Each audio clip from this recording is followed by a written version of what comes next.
আসসালামু আলাইকুম রহমতুল্লাহ। এটা হলো আইফোন এক্সএস ম্যাক্স। এটা আমরা ব্যাটারি চেঞ্জ করব। পিছনে দুটো নাট খুলে নিলাম। এখন এলসিডি খুলব। দেখেন এলসিডিও খুলে গেছে। এলসিডি খোলার পরে আমরা নাটগুলো খুলবো। খোলার পরে এলসিডি ব্যাটারিটা আলাদা করব। এলসিডি আলাদা করলাম। এখন স্প্রে মেরে নিলাম। এখানে ব্যাটারিটা আলতো করে আড়াল দেব।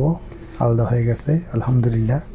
এখন এই ব্যাটারিটা লাগাবো সুন্দর করে।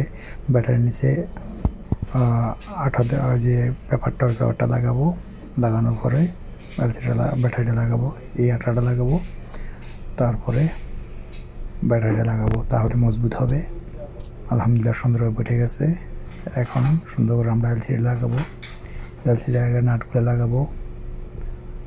দেখেন এলসিডি লাগা নেব, তারপরে ব্যাটারিটা লাগাবো। লাগানো কমপ্লিট করব। কমপ্লিট করার পরে চেক করব। নাটগুলো লাগা নিলাম।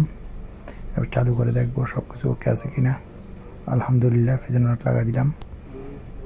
দেখেন সব কিছু ওকে, ব্যাটারি মোবাইল চালু আছে।